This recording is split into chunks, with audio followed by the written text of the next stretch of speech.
Hello everyone, स्वागत अभिनंदन सभी का आपके प्यारे YouTube channel nursing with Nitin में। तो जी हाँ दोस्तों, आज फिर हम बात करेंगे आप सभी से एनाटॉमी एंड फिजियोलॉजी सब्जेक्ट के इंपॉर्टेंट प्रश्नों की, जो कि होने वाली हैं बहुत ही इंपॉर्टेंट और एग्जाम के अंदर पूछे जाते हैं, चाहे से वो राजस्थान सीएचओ का एग्जाम हो, चाहे से वो आपके यूपी सीएचओ हो, चाहे से वो बिहार सीएचओ। ठीक है, सभी एग्जाम्स के अंदर जो है काफी तौर पर ये क्वेश्चन पूछे जाते हैं।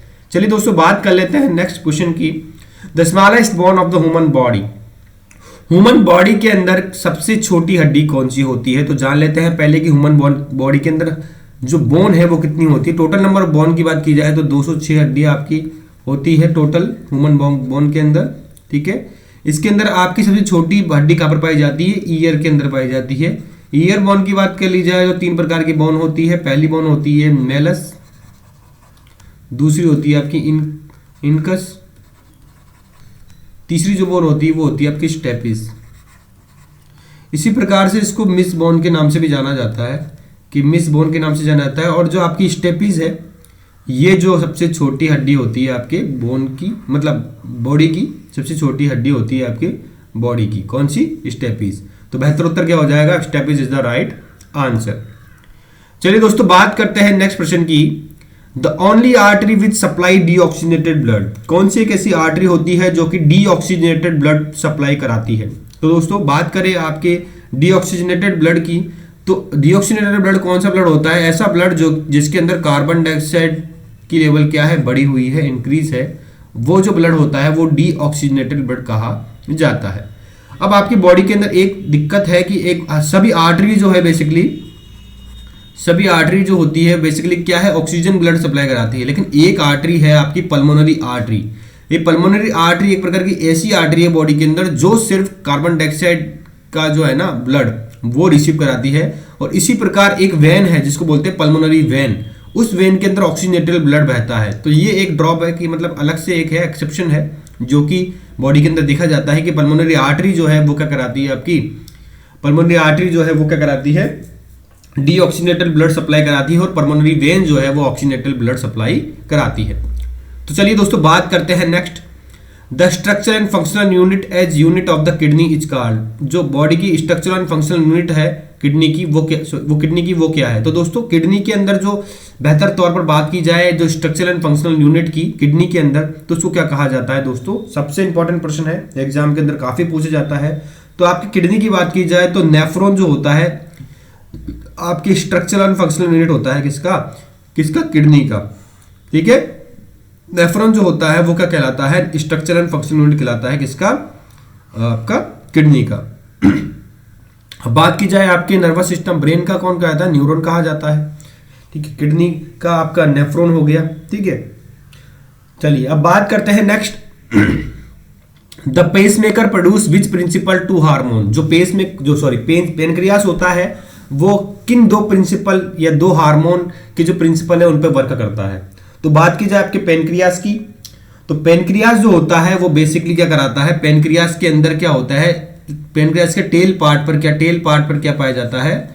3 प्रकार के बेसिकली हार्मोन पाए जाते हैं। जो कि अल्फा सेल की बात की जाए तो इसके अंदर जो है ग्लूकागोन का सिक्रेशन होता है, और बीटा सेल्स की बात की जाए तो इसके अंदर इंसुलिन का सिक्रेशन होता है। ठीक है, तो ये 2 हार्मोन जो प्रोड्यूस होते हैं वो पेनक्रियास के जो टेल पार्ट है वहां पर प्रोड्यूस होते हैं, जिसको क्या कहा जाता है? Islet of Langerhans. ठीक है, तो आपके क्वेश्चन पूछा जा रहा है कौन से ऐसे पेनक्रियास के 2 हार्मोन होते हैं, ठीक है, जो प्रोड्यूस होते हैं। तो दोस्तों, आपका इंसुलिन और ग्लूकागोन 2 प्रकार के ऐसे हार्मोन होते हैं जो कि पेनक्रियास से क्या होते हैं? प्रोड्यूस होते हैं। कौन से पार्ट से? टेल पार्ट से, जो कहा जाता है आइसलेट्स ऑफ लैंगरहैंस सेल्स के माध्यम से। चलिए अब बात करते हैं हम नेक्स्ट प्रश्न की। Which of the following hormone stimulate contraction of the uterus and the end of the pregnancy and stimulate milk from the mammary gland. दोस्तों, क्वेश्चन आपसे पूछ रहा है कि कौन सा एक प्रकार का ऐसा हार्मोन होता है जो कि यूट्राइन कॉन्ट्रैक्शन, यूट्रस का कॉन्ट्रैक्शन कराता है जब बच्चे का जन्म होता है। ठीक है, बच्चे के जन्म के लिए उपयोगी हार्मोन कौन सा है? जब आप इस हार्मोन का लेवल बढ़ने से यूट्रस के कॉन्ट्रैक्शन बढ़े हुए देखने को मिलेंगे, और यूट्रस का जितना ज़्यादा कॉन्ट्रैक्शन होगा उतनी जल्दी जो बेबी है वो है माँ के गर्भ में से बाहर आ जाएगा।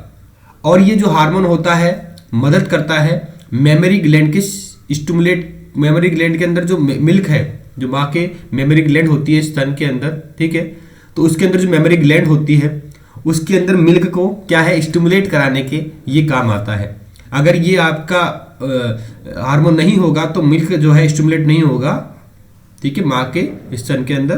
तो दोस्तों कौन सा एक ऐसा हार्मोन है, तो इसको कहा जाता है दोस्तों ऑक्सीटोसिन। ऑक्सीटोसिन हार्मोन एक प्रकार का ऐसा हार्मोन होता है जो कि जिसको कॉन्ट्रैक्टाइल हार्मोन भी कहा जाता है। क्या कहा जाता है? कॉन्ट्रैक्टाइल हार्मोन भी कहा जाता है, ठीक है, कॉन्ट्रैक्टाइल हार्मोन भी कहा जाता है। और इसको क्या कहा जाता है? लव हार्मोन भी कहा जाता है, ठीक है। और इसको क्या कहा जाता है? मतलब बाइंडिंग हार्मोन, मतलब कि माँ और बच्चे के प्रति बाइंडिंग हार्मोन भी कहा जाता है, ठीक है। तो 3 प्रकार के हार्मोन के नाम होते हैं आपके ऑक्सीटोसिन, तो इसका आंसर ये रहा, ठीक है, ऑक्सीटोसिन। चलिए अब बात करते हैं ऑक्सीटोसिन। ऑक्सीटोसिन कहाँ से सीक्रेट होता है ये बताते लेते हैं। तो आपके पोस्टीरियर पिट्यूटरी ग्लैंड है, ठीक है, वहाँ से जो है आपके जो हार्मोन है वो सीक्रेट होता है। एक होता है आपका एडीएच और एक होता है आपका ऑक्सीटोसिन, ठीक है, पोस्टीरियर पिट्यूटरी ग्लैंड से। चलिए अब हम बात करते हैं नेक्स्ट प्रश्न की। आपकी स्क्रीन पर ये रहा, what is the name of the membrane that covers the lung. Lungs को जो कवर करने वाली जो मेम्ब्रेन है उसको क्या कहते हैं? तो दोस्तों आपकी जो ये लंग्स है, ठीक है, ठीक से ये लंग्स हो गए आपके, सॉरी दोस्तों ये आपके लंग्स हो गए, ठीक है। अब ये क्वेश्चन पूछ रहा है कि लंग्स के जो बाहरी लेयर होती है, लंग्स की जो बाहरी लेयर होती है, ये लंग्स बन गए, ठीक है। तो ये लंग्स की जो बाहरी लेयर होती है ये वाली, ठीक है, इसको कवर करने का इस लेयर का नाम क्या है? ये क्वेश्चन पूछा जा रहा है। जो लंग्स के बाहरी जो लेयर होती है ना, इस लंग्स को कवर करने वाली लेयर का नाम क्या है? बेसिकली ये क्वेश्चन आपसे पूछा जा रहा है। तो दोस्तों इस लेयर को कहा जाता है क्या कहा जाता है? प्लूरा। मतलब ऐसी लेयर जो कि लंग्स को कवर करती है इसको क्या कहा जाता है? प्लूरा कहा जाता है। और प्लूरा को बोलते हैं प्लूरल कैविटी। और इसके अंदर जो कैविटी खाली जगह इसको कहा जाता है प्लूरल कैविटी। तो लंग्स को कवर करने वाली लेयर का नाम क्या है? मेम्ब्रेन बेसिकली बोलते हैं, जिसका नाम क्या है आपका? प्लूरा, या फिर प्लूरल कैविटी कहते हैं। ब्रेन और स्पाइनल कॉर्ड की लेयर को कवर करने का काम किसका होता है? मेनिंजेस का होता है। ब्रेन और स्पाइनल कॉर्ड की कवर करने का काम होता है आपके किसका? मेनिंजेस का, ठीक है। चलिए अब वो बोन को कवर करती है पेरिओस्टियम, ठीक है, और पेरिटोनियम कैविटी को करती है पेरिटोनियम। एब्डोमिनल कैविटी को बेसिकली बात की जाए, पेरिटोनियल कैविटी को कवर करने वाली पेरिटोनियम होती है। चलिए अब बात करते हैं next, the part of the brain which responsible for the coordination of the movement is. कौन से ब्रेन का ऐसा पार्ट होता है जो कि आपकी कोऑर्डिनेशन को, जो बॉडी के कोऑर्डिनेशन और मूवमेंट है उसको कवर जो है कंट्रोल करता है? तो दोस्तों आप सभी को पता है ब्रेन का जो पार्ट होता है सेरेबेलम। क्या दोस्तों? सेरेबेलम। सेरेबेलम को क्या कहा जाता है? सेरेबेलम जो होता है बेसिकली आपके मूवमेंट क्या होंगे, आप किस प्रकार से मूवमेंट करेंगे, किस प्रकार से आप बैलेंस करेंगे, किस प्रकार से जो कोऑर्डिनेशन होगा मूवमेंट का, कोऑर्डिनेशन के अंदर मदद करता है, ठीक है। तीनों ही जो काम होते हैं किसके होते हैं? आपके सेरेबेलम के होते हैं। क्या होते हैं? सेरेबेलम के होते हैं। बहुत ही इंपॉर्टेंट क्वेश्चन है, पूछा जाता है एग्जाम्स के अंदर, ठीक है। तो ये बहुत ही इंपॉर्टेंट आंसर है कि आपके जो बॉडी मूवमेंट है और कोऑर्डिनेशन के लिए मदद करने वाला जो पार्ट होता है ब्रेन का वो कौन सा होता है? सेरिबेलम होता है। क्या होता है? सेरिबेलम होता है। चलिए दोस्तों अब बात करते हैं नेक्स्ट प्रश्न की। Mechanical digestion of the stomach is accomplished by which of the following structure. तो दोस्तों क्वेश्चन पूछा जा रहा है कि mechanical digestion of in the stomach is accomplished by which of the following structure. आपके स्टोमक के अंदर कौन सी एक ऐसी स्ट्रक्चर होती है जो कि खाने का मैकेनिकल डाइजेशन करती है, यानी कि खाने का मैकेनिकल डाइजेशन करने वाली स्टोमक के अंदर कौन सा एक ऐसी जो स्टोमक के अंदर कौन सी एक स्ट्रक्चर होती है जो बेसिकली खाने का मैकेनिकली डाइजेशन कर देती है। तो दोस्तों आप सभी को पता है जो आपके स्टोमक होता है उसके अंदर स्मूथ मसल लेयर होती है, स्मूथ मसल लेयर होती है।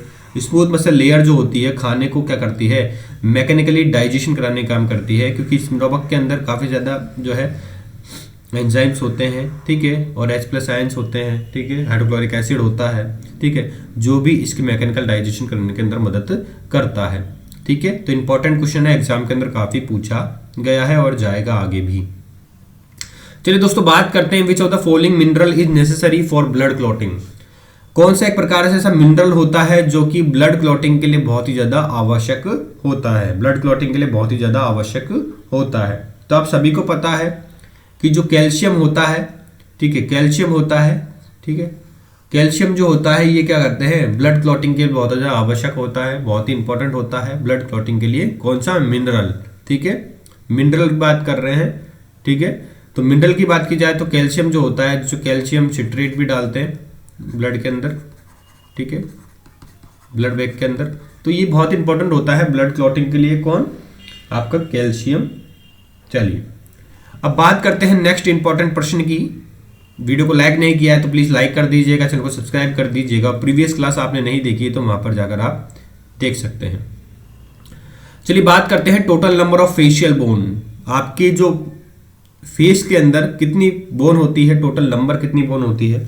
तो आपके फेशियल बोन की बात की जाए तो total number of facial bone कितनी होती है आपकी 14 जो है total number of facial bone होती है। इंपॉर्टेंट प्रश्न है, काफी एग्जाम में पूछा जाता है।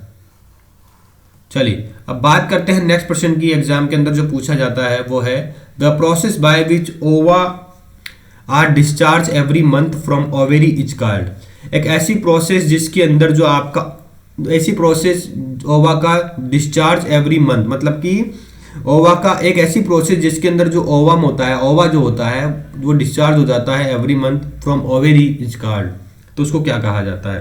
तो दोस्तों बात करें आपके ओवुलेशन एक प्रकार की ऐसी प्रोसेस होती है, ठीक है, ओवुलेशन एक प्रकार की ऐसी प्रोसेस है जो हर महीने होती है, कितने, हर मंथ, एवरी मंथ होती है, तो एवरी मंथ होती है। और ये एक ऐसी प्रोसेस होती है जिसके अंदर जो ओवा है, ठीक है, वो क्या होता है, डिस्चार्ज होकर क्या हो जाता है, हर महीने डिस्चार्ज होकर क्या हो जाता है, आपके बॉडी के बाहर निकलता है, ठीक है, बॉडी के बाहर निकलता है। किसके माध्यम से, आप जिसको बोलते हैं मेंस्ट्रुएशन साइकिल भी कहते हैं उसको, ठीक है। हर 28 दिन पर ये जो है मेंस्ट्रुएशन साइकिल वापस आ जाती है। इंपॉर्टेंट बात है, ठीक है। चलिए अब बात, और नॉर्मली बात की जाए कितने मेंसेस आते हैं पूरे साल में, आपको 3 मेंसेस आते हैं पूरे साल के अंदर, ठीक है, इंपॉर्टेंट है, एग्जाम में पूछा जाता है। तो क्या हो गया इसका आंसर, ओवुलेशन एक ऐसी प्रोसेस होती है जिसके अंदर जो ओवा होता है वो डिस्चार्ज हो जाता है हर महीने और बॉडी से बाहर आता है। चलिए बॉडी से बाहर मेंस्ट्रुअल साइकिल बोलते हैं इसको तो वैसे तो, लेकिन बात की जाए एक ऐसी प्रोसेस जिसके अंदर जो ओवा है हर महीने, है ना, डिस्चार्ज होता है, तो उसको बोलते हैं ओवुलेशन। मतलब हर महीने ओवुलेशन होगा। अगर स्पर्म ओवम से नहीं मिलेगा तो फर्टिलाइजेशन नहीं हो पाएगा, ठीक है, और जब फर्टिलाइजेशन नहीं हो पाएगा तो मेंस्ट्रुअल साइकिल के फॉर्म में जो है बाहर निकल जाएगा आपका पूरा, ठीक है। ओवुलेशन कंडीशन तो हमेशा ही होती है, लेकिन फर्टिलाइजेशन तभी देखने को मिलता है जब स्पर्म ओवम का मिलन होता है, ठीक है। चलिए अब बात करते हैं नेक्स्ट प्रश्न की। The type of membrane that lines the knee joint. कौन सी प्रकार की ऐसी मेम्ब्रेन होती है जो कि नी जॉइंट को लाइन करती है, मतलब कि कौन सी एक प्रकार की ऐसी मेम्ब्रेन होती है जो कि नी जॉइंट को क्या करती है, लाइन करती है, उसको क्या बोलते हैं दोस्तों। तो वो होता है आपका कौन, साइनोवियल। साइनोवियल एक प्रकार, साइनोवियल मेम्ब्रेन भी होती है और साइनोवियल जॉइंट भी होता है आपका नी वाला। तो साइनोवियल मेम्ब्रेन एक प्रकार की ऐसी मेम्ब्रेन होती है जो नी जॉइंट को क्या करती है, लाइन करती है, जोड़ने का कार्य करती है। तो synovial is the right answer. और आपके नी जॉइंट को क्या बोलते हैं, साइनोवियल जॉइंट भी बोलते हैं। क्या बोलते हैं, साइनोवियल जॉइंट भी बोलते हैं, ठीक है। साइनोवियल फ्लूइड भी होता है जो पाया जाता है, ठीक है। इंपॉर्टेंट बात है, क्वेश्चन एग्जाम में आता है। अब बात करते हैं next, the largest cavity in the human body. Largest cavity, cavity मतलब होता है खाली जगह। तो सबसे ज्यादा, सबसे बड़ी जो खाली कैविटी होती है, लार्जेस्ट कैविटी होती है ह्यूमन बॉडी की, वो कौन सी होती है दोस्तों। तो आप सभी को पता होना चाहिए। लार्जेस्ट कैविटी की बात कर ली जाए तो आपके जो एब्डोमिनल कैविटी होती है, कौन सी, एब्डोमिनल कैविटी होती है, ठीक है, एब्डोमिनल कैविटी होती है, ये सबसे बड़ी और सबसे खाली कैविटी होती है। बॉडी के अंदर जो खाली जगह बोली जाएगी ना, जहाँ पर ज़्यादा जो है ऑर्गन्स मौजूद ना रहे, वो होती है आपकी एब्डोमिनल कैविटी, ठीक है। कौन सी, एब्डोमिनल कैविटी। चलिए अब बात करते हैं next, which of the following immunoglobulin is involve in the allergic reaction. कौन सी एक प्रकार की ऐसी इम्यूनोग्लोबुलिन होती है जो कि एलर्जिक रिएक्शन के अंदर इन्वॉल्व होती है। अगर आपकी बॉडी के अंदर कोई भी एलर्जी होती है तो आपकी बॉडी के अंदर सर्टेन इम्यूनोग्लोबुलिन होते हैं जो बढ़ते हैं। लेकिन बात की जाए, जब भी आप बात करते हैं कोई भी एलर्जिक रिएक्शन हो गई है, आपको किसी चीज से एलर्जी हो गई है, तो आपकी बॉडी में जो IgE इम्यूनोग्लोबुलिन एपिल्सन जो होता है, इम्यूनोग्लोबुलिन, ठीक है, एपिल्सन जो होता है ये क्या होता है, बढ़ता है। ठीक है, अगर आपको सर्टेन एलर्जिक रिएक्शन होती है तो IgE जो है इसका लेवल क्या होता है, बढ़ा हुआ देखने को मिलता है ब्लड के अंदर। इंपॉर्टेंट प्रश्न है, एग्जाम के अंदर क्वेश्चन पूछा जाता है कि आपके एलर्जिक रिएक्शन के अंदर कौन सी इम्यूनोग्लोबुलिन बढ़ती है। काफी सारे एग्जाम में क्वेश्चन पूछा जाता है दोस्तों। चलिए अब बात करते हैं next, oxytocin hormone is produced by. तो मैंने आपको बताया था कि ऑक्सीटोसिन हार्मोन जो है कहाँ से प्रोड्यूस होता है। तो मैंने आपको बताया था कि आपकी जो पोस्टीरियर पिट्यूटरी ग्लैंड होती है, पोस्टीरियर पिट्यूटरी ग्लैंड होती है, इसके अनुसार दो हार्मोन आपके सीक्रेट होते हैं। पहला होता है आपका ADH हार्मोन, दूसरा होता है आपका ऑक्सीटोसिन हार्मोन। ठीक है, तो दो हार्मोन जो होते हैं आपके कहाँ से प्रोड्यूस होते हैं, पोस्टीरियर पिट्यूटरी ग्लैंड से प्रोड्यूस होते हैं। बहुत ही इंपॉर्टेंट प्रश्न है, एग्जाम के अंदर पूछा जाता है। चलिए अब बात करते हैं नेक्स्ट प्रश्न की। देखिए मैंने आपको बताया था ऑक्सीटोसिन जो है आपके प्रोड्यूस होता है आपका हाइपोथैलेमस से, लेकिन सिक्रेटेड किसके द्वारा कराया जाता है, पोस्टीरियर पिट्यूटरी ग्लैंड के द्वारा कराया जाता है। चलिए अब बात करते हैं next, the total number of bones in the human body are. Human body के अंदर कितनी टोटल नंबर बोन होती है, तो सभी को पता है 206 हड्डियां होती है मानव शरीर के अंदर। कितनी होती है, 206 हड्डियां होती है मानव शरीर के अंदर। चलिए बात करते हैं next, most of the infection spread to the ear from the throat. मतलब कि सबसे ज्यादा इन्फेक्शन जो है, सबसे ज्यादा बहुत ही ज्यादा मात्रा में इन्फेक्शन जो है आपकी कान में कहां से फैल जाते हैं, थ्रू द थ्रोट। आपके थ्रोट और कान, इसके बीच में कौन सी एक ऐसी संरचना होती है, कौन सा एक ऐसी पार्ट होता है जहां से आपके जो माउथ के अंदर जो भी इन्फेक्शन होते हैं वो आपके माउथ से होते हुए कान तक पहुंच जाते हैं, तो वो कौन सी की संरचना होती है। तो दोस्तों आप सभी को पता होना चाहिए कि आपकी बॉडी के अंदर एक स्टीशन ट्यूब पाई जाती है। आपके कान के अंदर क्या पाई जाती है, आप एक स्टीशन ट्यूब पाई जाती है जो कि डायरेक्टली कनेक्टेड होती है, ठीक है, माउथ टू ईयर।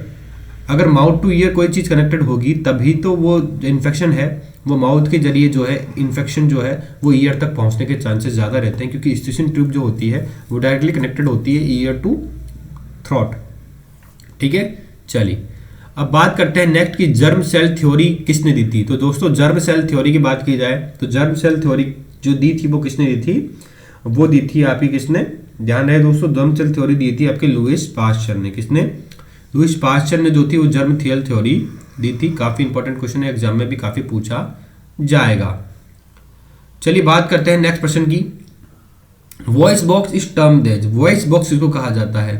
तो दोस्तों आप सभी को पता है वॉइस बॉक्स जो होता है वो उसको कहा जाता है। इंपॉर्टेंट प्रश्न है, एग्जाम के अंदर पूछा जाता है कि जब जो लैरिंग्स होते हैं, ठीक है, लैरिंग्स को क्या कहा जाता है, वॉइस बॉक्स कहा जाता है। अगर आपने किसी की बॉडी से लैरिंग्स ही निकाल दी तो वो उसकी आवाज नहीं आ पाएगी।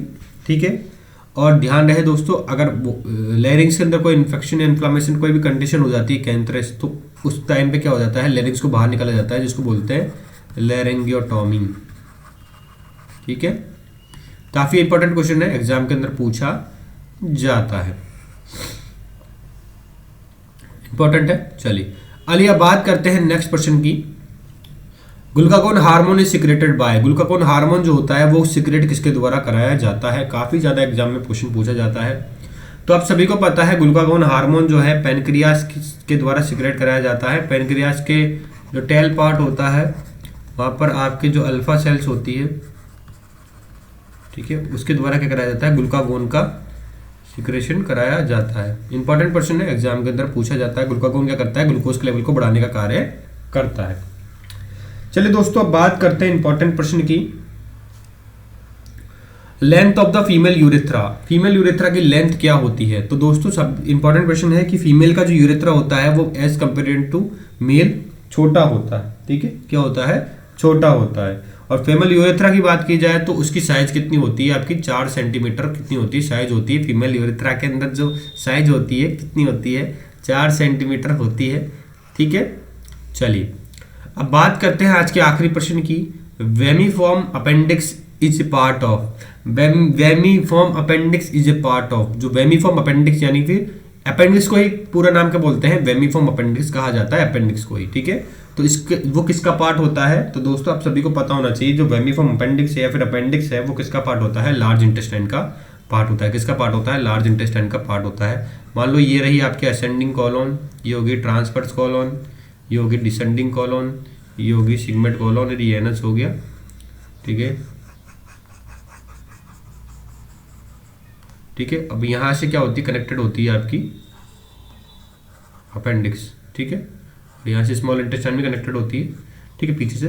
तो दोस्तों इसको बोलता है अपेंडिक्स बोलते हैं, ठीक है। और ये जो होती है पूरी लार्ज इंटेस्टाइन कहलाती है,